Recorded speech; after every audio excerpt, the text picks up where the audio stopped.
వి gold trusted gold buyers మీరు తాకట్టు పెట్టిన బంగారాన్ని విడిపించి ఈ రోజు ఉన్న మార్కెట్ ధరకు కొనబడును. అసలు ఈ రోజుల్లో సెలబ్రిటీస్ ఎలా ఉంటున్నారు, సినిమా స్టార్స్ పిల్లలు ఎలా ఉంటున్నారు.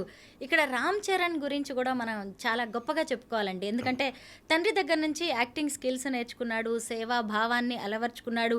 అసలు ఎంత ఒబీడియంట్గా ఉంటాడో. సరే, ఆయనంటే ఆ ఇంటి అబ్బాయి, కానీ ఆ ఇంటికి వచ్చిన ఉపాసన కూడా ముందు నుంచి కూడా ఆమెకి సేవా గుణం చాలా ఎక్కువ. అయితే వాళ్ళిద్దరి దగ్గర నుంచి కూడా మీకు ఇంత సాయం అందింది. పైగా అన్స్టాపబుల్లో ఆ రోజు రామ్ చరణ్ని కలవగానే ఆయన వచ్చేసి మిమ్మల్ని గట్టిగా హగ్ చేసుకున్నారు. ఎందుకంటే బాలకృష్ణ గారు చెప్పే వరకు కూడా సర్ప్రైజింగ్ గెస్ట్ ఒకరు వస్తున్నారు, మీ బ్లడ్ బ్యాగ్ నుంచి, మీ నుంచి సాయం పొందిన వాళ్ళు అనేది ఆయనకి అప్పటికే తెలియదు. ఏమనిపించింది ఒకేసారి రామ్ చరణ్ వచ్చేసి మిమ్మల్ని హగ్ చేసుకొని స్టేజ్ మీద మిమ్మల్ని మీరు చెప్తున్నది వింటుంటే? గుండె నిండిపోయిందమ్మా.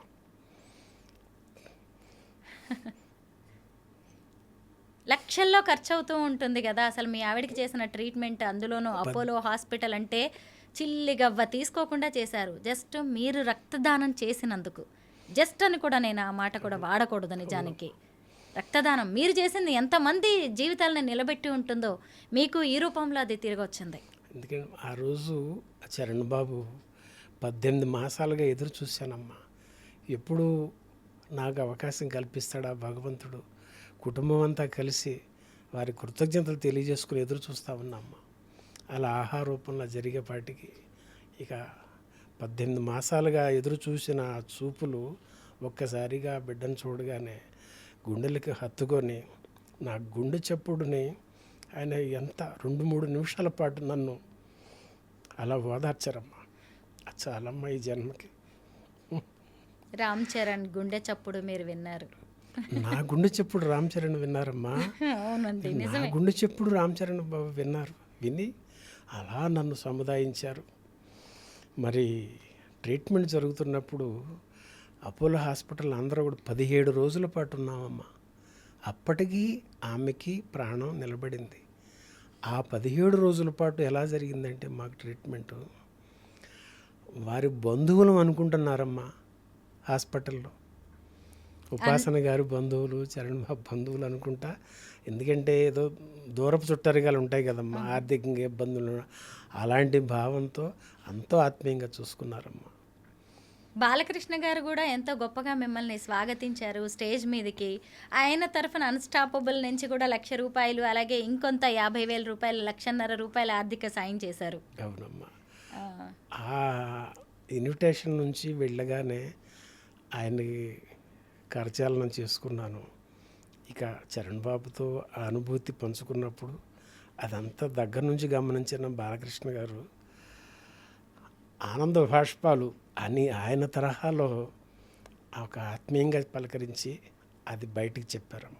ఆనంద భాష్పాలు అంటే దుఃఖం కాదు, ఏడవట్లేదనే విషయాన్ని, ఆ కృతజ్ఞత నిండిన భావాన్ని కన్నీరు రూపంలో వచ్చిందంటానికి ఆనంద భాష్పాలు అని బాలకృష్ణ గారు అంటాం. నన్ను ఓదార్చడం, ఒక బ్రదర్ లాగా ఆ చేయి పట్టుకోవడం, భుజం మీద చేయి వేయటం ఎంతో లవ్లీగా. నాకు పొడిబారింది, మాట రాలా.